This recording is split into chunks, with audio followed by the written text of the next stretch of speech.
Hello students, I'll be briefly covering the first module of computer networks and protocols. So this is a subject that basically covers the architecture of how an internet of today's world works. So in the module one, we'll be basically understanding the need for a computer network and what are the different types of network architectures and how are the systems connected with each other, followed by the layered architecture that's very important for the networking to happen, and the difference between the two major type of networks, the TCP/IP and the OSI, will be covered with different addressings that are used in a network. So let us directly go to module 1. So basically, you need data communication because there are two parties which may be physically far apart, but they want to share information, they want to share the resources. Then it's possible by data communication. So this data communication can happen through a wired media or a wireless media. So there are certain fundamental characteristics that should be followed in every data communication. First one is delivery. Delivery is that the information, whatever you have, should be handed over to the right destination. Okay, so that's delivery. Like a postman delivers a letter to your home, same way the data over the internet should be delivered to the correct destination. Second parameter is accuracy. So it ensures that the data transmitted over the internet is safe and sound. Okay, it is not tampered, it is free of errors, so that it can be used productively at the receiving end. The third parameter is the timeliness. It's very important that the data you are trying to transmit should reach the destination within a specified amount of time. So a late information is something like no information. That should not happen. So timeliness is a very important characteristic. Finally, jitter. Jitter is the say suppose you have one huge information to transmit, which has been broken into smaller packets or smaller chunks. Now all of them should reach the destination in with minimum latency.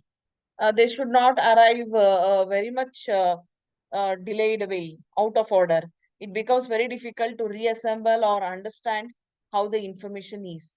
So all these parameters define the accuracy or the characteristic of your data communication.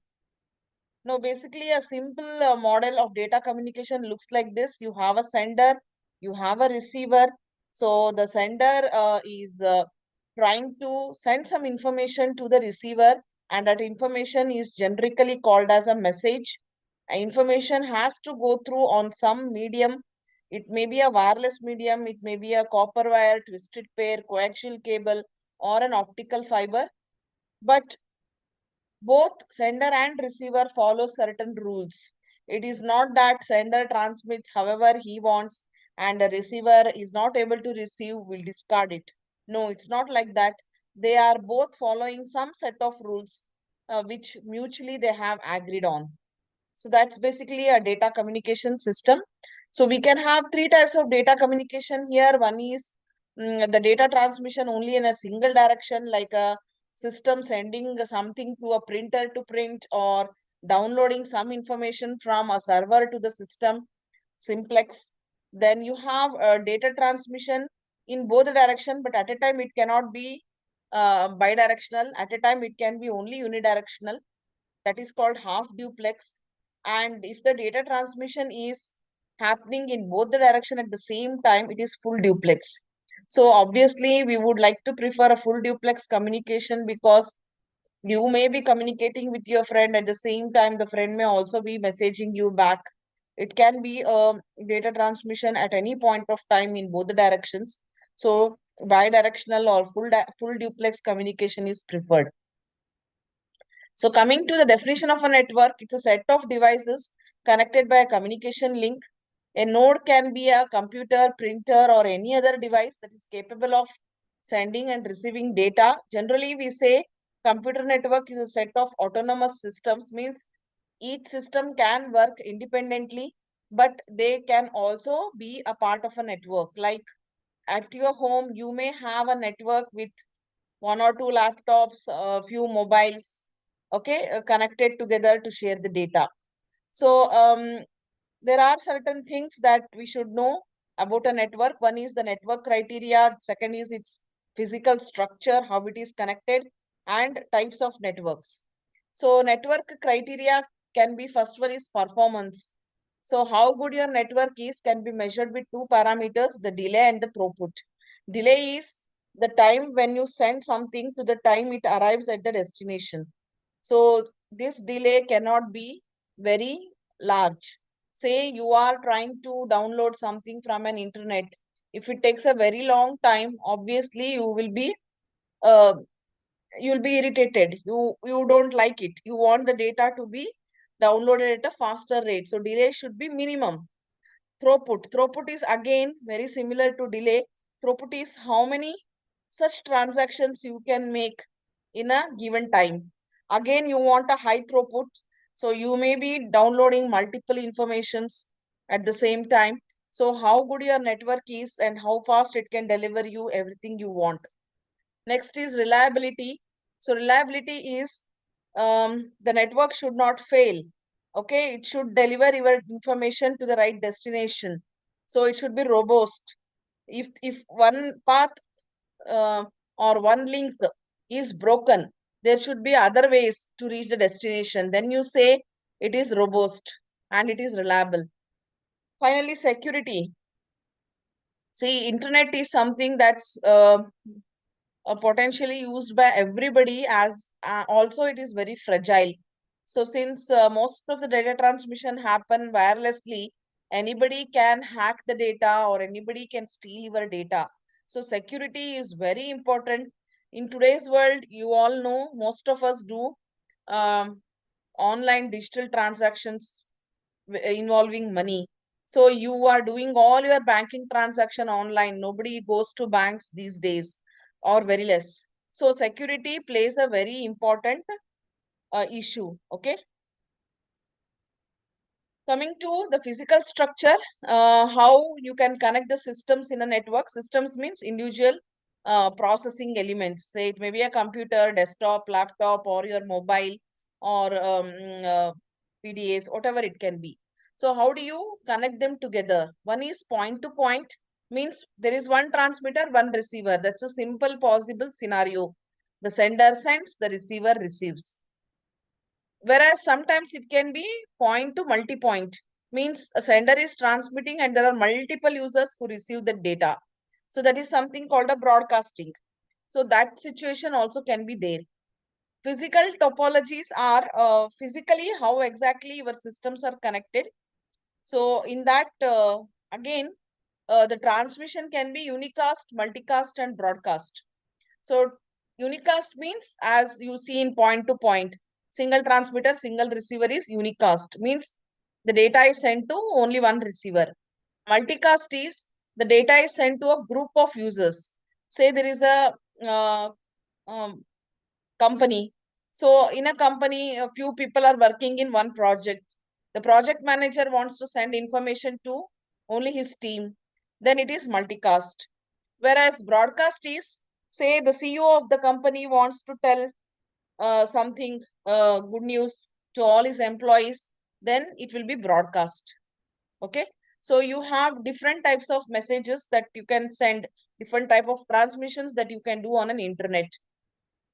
These pictures tell you that. I will not stress much. This is point to point and this is multi-point.